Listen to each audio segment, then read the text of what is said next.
Hello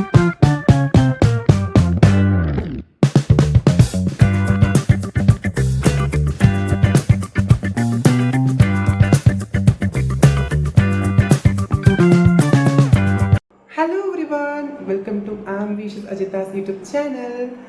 உங்கள் அனைவரையும் அன்புடன் வரவேற்றுக் கொள்கிறேன். இன்றைக்கி நம்ம என்ன பார்க்க போகிறோம்னா, நான் ரொம்ப நாள் ஆச்சு இன்ட்ரடக்ஷன் வீடியோ போட்டு, அதுக்கப்புறம் என்கிட்ட இருந்த எந்த ஒரு வீடியோவும் நான் யூடியூப்பில் போடாதனால ஸோ இன்றைக்கி நான் என்ன பண்ணலான்னு இருக்கேன்னா, என்னை பற்றியும் என்னோடய ஹிஸ்ட்ரி பற்றியும், அதாவது நான் சின்ன வயசுலேருந்து எப்படி இருந்திருக்கேன், இப்போ வரைக்கும் எப்படி வந்தேங்கிற ஒரு சில விஷயங்களை பற்றியும் உங்கள் கூட நான் பகிர்ந்து கொள்ளலான்னு நினைக்கிறேன். அது மட்டும் இல்லாமல் இப்போ நான் என்ன பண்ணிகிட்ருக்கேன், கூடவே இதுக்கப்புறம் என்னெல்லாம் பண்ண போகிறேங்கிற விஷயத்தையும் உங்கள்கிட்ட நான் ஷேர் பண்ணணுன்னு ரொம்ப ஆசைப்பட்றேன். அதுக்கும் தெரியும்னு நினைக்கிறேன். என்னோடய பேர் அஜிதா. ஆம்பிஷியஸ் அஜிதா அப்படிங்கும்போது இதில் இருக்க அஜிதாங்கிறத நீங்கள் படிச்சிருப்பீங்க. அதுவும் என்னோடய பேர் தான். இப்போ நான் எங்கே இருக்கேன்னா, தமிழ்நாட்டில் கோயம்புத்தூர் டிஸ்ட்ரிக்டில் இருக்கேன். அண்ட் நான் என்ன பண்ணிகிட்ருக்கேன்னா, நான் பிஎஸ்சி சைக்காலஜி படிச்சுட்டு இருக்கேன். முன்னாடி சிலர் என்னோடய இன்டர்வியூஸ் பார்த்துருக்கலாம். அதில் நான் வேற ஒரு கோர்ஸ் பண்ணி நான் அதில் இது பண்ணலாம் அப்படின்னு சொல்லிட்டு இருந்திருப்பேன். ஆனால் சில விஷயங்களை நம்ம திங்க் பண்ணி பார்க்கும்போது, அதாவது நமக்கான சரியான டைம் அண்ட் சரியான ஏஜ் அப்புறம் மெச்சூரிட்டிலாம் வரும்போது நமக்கு லைக் தோணும், ஓகே இந்த ஸ்ட்ரீம் நமக்கு வேணாம், நமக்கு இந்த ஸ்ட்ரீம் வேணும்னு தோணும். ஸோ அந்த மாதிரி ஒரு மாற்றம் தான் எனக்கு. ஸோ அதுக்காக நான் அப்படியே ஒரு தடவையும் மாறிட்டுருப்பேங்கிறது அர்த்தம் கிடையாது.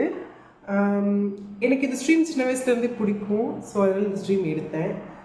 கூடவே அது எனக்குமே அதில் ஒரு பெரிய இன்ட்ரெஸ்ட் இருந்துச்சு. இப்போ சைக்காலஜி நான் ஏன் படிக்கிறேன்னா, ஃப்யூச்சரில் நான் ஒரு நல்ல சைக்காலஜிஸ்ட் ஆகலாம், கவுன்சிலர் ஆகலாம். ஸோ என்னோடய மெயின் திங்க் எனக்கு கிளினிக்கல் சைக்காலஜிஸ்ட் ஆகணும். ஸோ நல்ல ஒரு கல்லூரியில் சைக்காலஜி படிச்சுட்ருக்கேன், பிஎஸ்சி படிச்சுட்ருக்கேன். மேற்கொண்டு உயர்கல்விக்கு நான் அப்ராட் போகலாங்கிற ஒரு ஆசை இருக்குது எனக்கு. அப்ராட் போய் அங்கே என்னோடய எம்எஸ்சியை முடிச்சதுக்கப்புறம் நான் அதுக்கப்புறம் மேற்கொண்டு படிக்கணும்னு நினைக்கிறேன். ஸோ இதுக்கு எல்லாத்துக்கும் உங்களோட சப்போர்ட்டும் தேவை. இந்த விஷயத்தை நான் ஏன் இங்கே சொல்கிறேன்னா, நீங்கள் பார்த்துட்ருக்க எல்லாருமே என்னை சப்போர்ட் பண்ணும்போது எனக்கு இன்னும் பூஸ்டப்பாக இருக்கும், இன்னும் படிக்கணும் அப்படின்னு தோணும். அதே மாதிரி என்னோடய கம்யூனிட்டியில் இருக்க நிறைய பேரும் படிக்கணுங்கிற ஒரு விஷயத்தை முன் கொண்டு வருவாங்க. ஸோ என்னோடய சைல்ட்ஹுட் எல்லாமே கேரளாவில் தான் இருந்துச்சு. நான் பாலக்காட்டில் இருந்தேன். அங்கே இருக்கக்கூடிய இயற்கை எழில்மிக்க அந்த கிராமத்தில் எனக்கு வாழ்ந்த நினைவுகள் இன்றைக்கும் எனக்கு மறக்க முடியாது. ஏன்னா ரீசெண்டாக நான் பாலக்காடு போயிருந்தேன். அப்போ என்னுடைய பழைய ஞாபகங்கள் வந்துச்சு. பழைய பள்ளியும் கூட என்னால் பார்க்க முடிஞ்சுது. அது ரொம்ப ரொம்ப சந்தோஷத்தை எனக்கு கொடுத்துச்சு. ஏன்னா அந்த டைமில் நான் ஆசைப்பட்ட விஷயங்களை நல்லா ஈஸியாக என்னால் அடைஞ்சிட முடியாது. ஏன்னா நான் ஒரு ட்ரான்ஸ் கேர்ளாக இருக்கிறதுனால அங்கே நிறைய இடங்களில் புறக்கணிக்கப்பட்டேன். ஆனாலுமே கூட சில இடங்களில் எனக்கு சந்தோஷமான விஷயங்கள் நடந்திருக்கு. எப்படின்னா, ஒரு சின்ன சின்ன காம்படிஷன் ஆகட்டும், அதில் கேர்ள்ஸ் மாதிரி லைக் ட்ரெஸ்ஸப் பண்ணி டான்ஸ் ஆடுறது, இந்த மாதிரியான விஷயங்கள்லாம் நிறையா இருந்துச்சு. அதுவுமே எனக்கு ஒரு சந்தோஷத்தை கொடுத்துச்சு. அது மட்டும் இல்லாமல் நான் ஒரு குறுகிய காலம் மட்டும் நான் பரதநாட்டியம் கிளாஸ் போனேன்.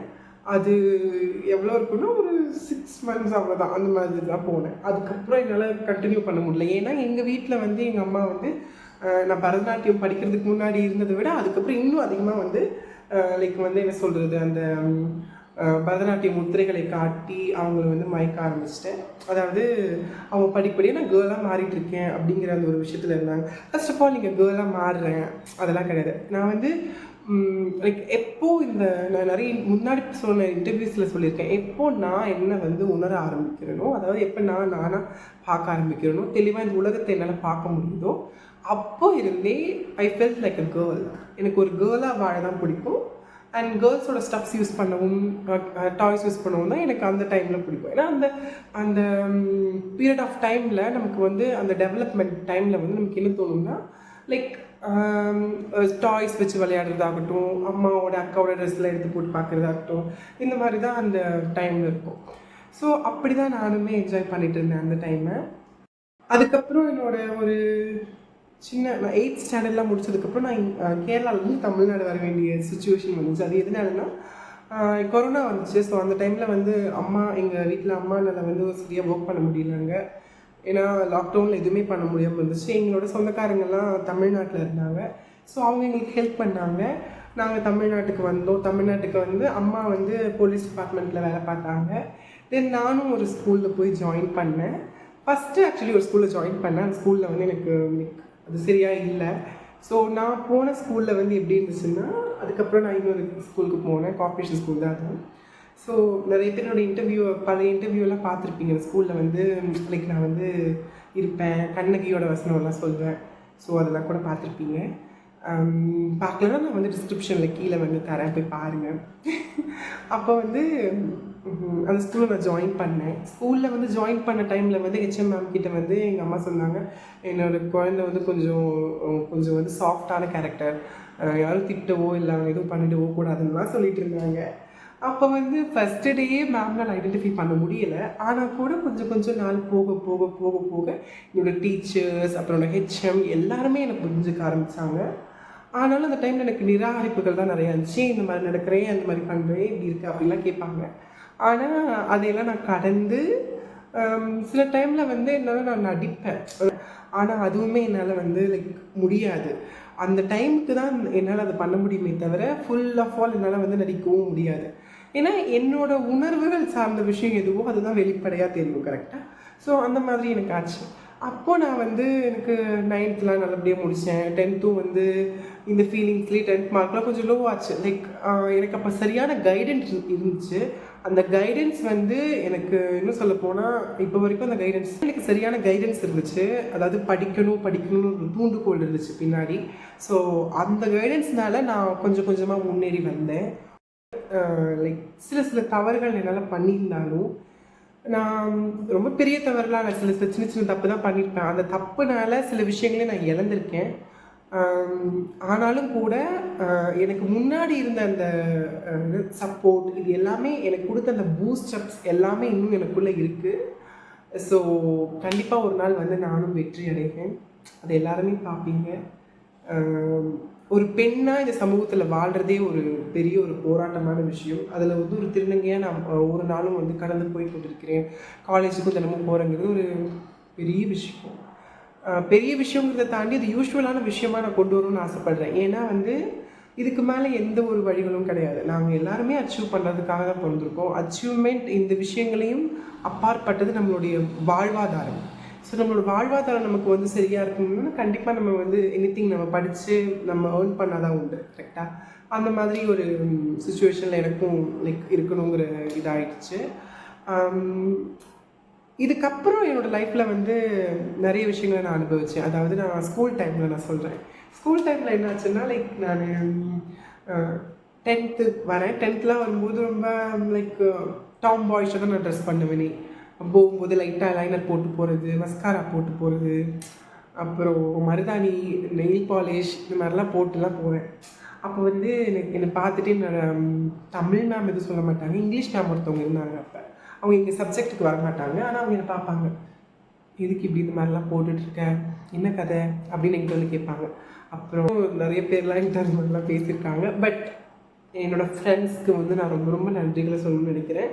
ஏன்னா என் ஸ்கூலில் படித்த ஃப்ரெண்ட்ஸ் யாருமே அந்த டைமில் நான் அந்தளவுக்கு புல்லிங் பண்ணலை. பட் கேரளாவில் வந்து என்னோட சின்ன வயசில் இருக்கும்போது நிறையா எனக்கு அஃப்கோர்ஸ் என்னால் சொல்ல கூட முடியாத சில விஷயங்கள்லாம் எனக்கு நடந்துச்சு. வேர்பல் அப்யூஸ் ஆகட்டும், ஃபிசிக்கல் அப்யூஸை கூட எனக்கு நான் அனுபவிச்சிருக்கேன். கொடுமைகள் அங்கே நடந்திருக்கு. லைக் அதுக்கப்புறம் நம்ம இருக்கக்கூடாது, லைக் நம்ம செத்துறணுங்கிற அளவுக்குலாம் நான் அங்கே முடிவு பண்ணேன். பட் அப்படியே ஆப்போசிட்டாக தான் தமிழ்நாட்டில் இருந்துச்சு. எனக்கு லைக் என்னை வந்து ரொம்ப அதிகமாக இது பண்ண மாட்டாங்க, புல்லிங்லாம் பண்ண மாட்டாங்க. பட் ஸ்டார்டிங்கில் லைட்டாக இருந்துச்சு. பட் ஒரு கட்டத்துக்கு அப்புறம் அவங்க எல்லாருமே என்னை வந்து ரசிக்க ஆரம்பிச்சிட்டாங்க. அதாவது எப்படின்னா வந்து இப்படியும் ஒரு கேரக்டர் இருக்குது, இன்ட்ரெஸ்டிங்கான கேரக்டர் அப்படின்னு சொல்லிட்டு இது பண்ண ஆரம்பிச்சுட்டாங்க. அவங்க அக்செப்ட் பண்ணிக்கவும் செஞ்சுக்கிட்டாங்க இந்த ஒரு விஷயத்த. அப்புறம் வந்து நான் 10th முடிக்கிறேன். 10th முடிச்சோடனே வந்து எனக்கு ஒரு முடிவு தோணுது, ஒரு ஆசை லைக் தோணுச்சு. என்னென்னா நம்ம வந்து 10th முடிச்சதுக்கப்புறம் நம்ம கேர்ள் ட்ரெஸ்ஸில் 11th 12th படிக்கலாமா அப்படின்னு. 10th அப்போ வந்து எனக்கு என்ன தோணுச்சுன்னா, சரி ஓகே நம்ம கேட்டு பார்ப்போம் அப்படின்னு சொல்லி சிலர்கிட்ட கேட்டேன். சிலர் வந்து வேண்டான்னு சொன்னாங்க, சிலர் வந்து பண்ணுன்னு சொன்னாங்க. அப்போது என்னோட மனசாட்சிக்கு உட்பட்டு நான் ஒரு இது பண்ணேன். ஏன்னா எனக்கு முன்னாடி இருந்தவங்களுக்கெல்லாம் ஸ்கூல் லைஃப் எல்லாத்துக்குமே எல்லாம் வந்து அமைஞ்சிடல. ஸோ எனக்கு அமையறதுக்கான வாய்ப்பு இருக்கும்போது ஒரு கனி நமக்கு எட்டுங்கிற இடத்துல இருக்கும்போது அது ஏன் நம்ம வந்து லைக் அதை எடுத்து ருசிச்சு சாப்பிடக்கூடாதுங்கிற ஒரு எண்ணம். அதனால் நான் என்ன பண்ணேன், சரி ஓகே மேம்கிட்ட பேசி பார்க்கலான்னு சொல்லி ஹெச்எம் மேம்கிட்ட பேசினேன். ஹெச்எம் மேம் வந்து ஓகே சொன்னாங்க. பட் அதுக்கான சரியான சர்டிஃபிகேட்ஸ்லாம் வேணும் அப்படின்னு சொன்னாங்க. அப்போ ஓகே அப்படின்னு சொல்லிட்டு நான் சைக்காட்ரிஸ்ட், எண்டோக்ரினாலஜிஸ்ட், நியூராலஜிஸ்ட்னு இவங்ககிட்ட எல்லாம் போய் நல்ல ஒரு சர்டிஃபிகேட் வாங்கினேன். அப்புறம் என்னாச்சுன்னா எனக்கு வந்துட்டு லைக் நான் செஷன்ஸ்க்கெலாம் போவேன், சைக்காலஜி செஷனுக்குலாம் நான் போவேன். சைக்காலஜிஸ்ட் எனக்கு வந்து நிறைய அட்வைஸ் கொடுத்தாங்க. அதுக்கெல்லாம் அப்பாற்பட்டு எனக்கு வந்து பெண்ணாக வாழணுங்கிற ஒரு ஆவல் தான் எனக்குள்ளே தூண்டிகிட்டு இருந்துச்சு. எப்போ அந்த சீருடையை போட்டுட்டு நான் என்னோடய ஸ்கூலுக்குள்ளே என்டர் ஆவேன் அப்படிங்கிற ஒரு விஷயம் தான் எனக்கு என் மனசில் அப்போ ஃபுல்லாகவே ஓடிட்டு இருந்துச்சு. அப்போ வந்து நான் என்ன பண்ணேன்னா இதெல்லாம் வாங்கி முடிச்சுட்டு எனக்கு 1 month தான் டைம், ஒரு 30 days தான் டைம். அதுக்கப்புறம் எனக்கு 11th ஸ்கூல் ஸ்டார்ட் ஆகுது, நான் போய் ஆகணும். ஹெச்ஆர்டி ட்ரீட்மெண்ட்டும் ஸ்டார்ட் பண்ணுறேன், லேசர் ட்ரீட்மெண்ட்டும் ஸ்டார்ட் பண்ணுறேன். எல்லாமே போயிட்டுருக்கு, எல்லாமே லைன் பை லைனாக போயிட்டுருக்கு. என்னால் லைக் சில விஷயங்கள் என்னால் வந்து இது பண்ண முடியல, இப்படி இருக்கே அப்படின்ட்டு.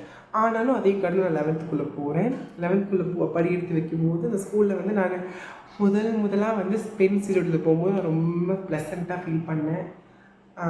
அந்த டே என்னால் மறக்க முடியாது. இன்றைக்குமே அந்த டே எனக்கு நினச்சி பார்க்கும்போது, இன்றைக்குமே என்னோடய ஸ்கூலை வந்து இன்றைக்கி கூட நான் என்னோடய ஸ்கூல் வழியாக க்ராஸ் பண்ணி வந்தேன். நிறைய பேர் நல்லா பண்ணுவீங்களான்னு தெரியல, பட் நான்லாம் பண்ணுவேன். என்னென்னா என் ஸ்கூலை பார்த்தா நான் லைக் இந்த மாதிரி கும்பிட்டுட்டு வருவேன். ஏன்னா எனக்கு என் ஸ்கூல் வந்து ஒரு கோவில் மாதிரி. எப்பயுமே அது வந்து எனக்கு தெய்வீகமான ஒரு விஷயம். ஏன்னா ஸ்கூலில் வந்து நான் படிக்கும்போது நான் ரொம்ப சந்தோஷமான விஷயங்களை அனுபவிச்சிருக்கேன். அஃப்கோர்ஸ் ஸ்கூலில் தான் எனக்கு நிறைய அங்கீகாரம் கிடச்சி. ஸ்கூல்லேருந்து என் லைஃப் ஸ்டார்ட் ஆச்சு. எல்லாத்துக்குமே வீட்டிலேருந்து அவங்க ட்ரெஸ்அப் பண்ணி ஸ்டார்ட் பண்ணியிருப்பாங்க. எல்லாத்துக்குமே வந்து ஏதாவது வீட்டில் இருக்க முடியாமல் வேறு எங்கேயாவது போய் ட்ரெஸ் பண்ணி அவங்களோட ட்ரான்சிஷனை ஸ்டார்ட் பண்ணியிருப்பாங்க. ஆனால் என்னோடய ட்ரான்சிஷன் வீட்டிலேருந்து ஸ்டார்ட் ஆகிருந்தால் கூட நான் வந்து ஸ்கூல் தினமும் ஸ்கூலுக்கு போயிட்டு அதில் தான் அந்த மாதிரி தான் இருந்துச்சு. அப்போது எனக்கு என்ன சொல்ல விருப்பப்படுறேன்னா, அந்த மாதிரி சூழ்நிலை கூட என்னால் வந்து எப்படி நான் அதை இப்போவுமே எனக்கு யோசிக்கும் போது, கடவுளே நம்மலாம் எப்படி அந்த டைமில் வந்து கேரி பண்ணி வந்தோம், லைஃப்பில் எப்படி வந்து நம்ம வந்து அந்த விஷயத்தை வந்து எடுத்து கொண்டு வந்தோம். அப்போ எனக்கு வந்து நான் வீட்டிலேருந்து வெளியே இறங்கும் போதுலேருந்தே எனக்கு பயமாக இருக்கும், யாரும் கிண்டல் பண்ணுவாங்களோ இல்லை யாராவது சொல்லுவாங்களோ அப்படின்னா. ஆனால் அதையெல்லாம் தாண்டி என்னால் வரவும் முடிஞ்சுது. ஒவ்வொரு நாளும் வந்து எனக்கு காலையில் 10 மணிக்கு ஸ்கூல், அதுக்கப்புறம் 5 மணிக்கெல்லாம் முடிஞ்சிடும் ஸ்பெஷல் கிளாஸோட. அப்போ நான் ஒவ்வொரு நாளும் வரும்போது நினைப்பேன், நம்ம ஆசைப்பட்டதை நம்ம அடைஞ்சிட்டோம். ஆனாலும் இந்த சமுதாயம் வந்து நம்மளை வந்து ஒரு கேலி பொருளாக தான் பார்க்குது. அதாவது ஒரு திருநங்கை மாணவி வந்து தினமும் சீருடை உடுத்திட்டு போகிறது வந்து ஒரு கேலி பொருளாக தான் பார்த்தாங்க. கொஞ்சம் கொஞ்சமாக மாறி எல்லாத்தோட கண்கள்லையும் நான் பழக எல்லாருமே எனக்கு வந்து அங்கீகாரம் கொடுக்க ஆரம்பித்தாங்க. அதாவது எப்படி சொல்ல வரேன்னா, ஸ்கூல்லையும் சரி, அப்புறம் என்னோடய வீட்டை சுற்றி இருக்கக்கூடியவங்களும் சரி, அப்புறம் வந்து என்னோடய ஃப்ரெண்ட்ஸ் கூடவே என்னோடய சொந்தக்காரங்கன்னு எல்லாருமே எனக்கு ஒரு நல்ல ஒரு இது கொடுத்தாங்க.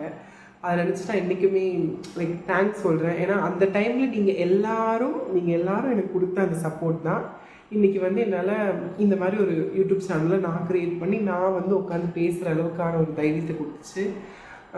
அது மட்டும் இல்லாமல் எனக்கு பின்னாடி பலர் இருந்து செயல்பட்டிருக்காங்க. இன்றைக்கும் நான் அவங்களுக்கு நன்றி கடன் பட்டிருக்கேன். இன்றைக்குமே நான் அதை மறக்க மாட்டேன். அண்ட் கூடவே என்னோடய சேனலை மறக்காமல் சப்ஸ்கிரைப் பண்ணுங்கள். சப்ஸ்கிரைப் பண்ணி என்னோடய வளர்ச்சியும் நீங்கள் தான் எடுத்து கொண்டு வரணும். அப்புறம் வந்து மறக்காமல் லைக் அண்ட் ஏதாவது பிழை ஏதாவது சொல்லியிருந்தேன்னா என்னை மன்னிச்சிருங்க. மறக்காமல் கமெண்ட் பண்ணுங்கள். கூடவே ஷேர் பண்ணுங்கள், உங்களுக்கு தெரிஞ்ச எல்லாத்துக்கும் ஷேர் பண்ணுங்கள். ஸோ இன்றைக்கான வீடியோ உங்களுக்கு ரொம்ப பிடிச்சிருக்கும்னு நம்புகிறேன். ஒரு சிட் மாதிரியான வீடியோ தான் இது. அது மட்டும் இல்லாமல் என்னை பற்றி நான் சொன்னதில் ரொம்ப சந்தோஷப்படுறேன். இன்னும் பழைய ஞாபகங்கள்லாம் எனக்கு வருது. சிலரை நான் இந்த இடத்துல ரொம்ப மிஸ் பண்ணுறேன். ஸோ எல்லாத்துக்கும் லவ் யூ, பாய்.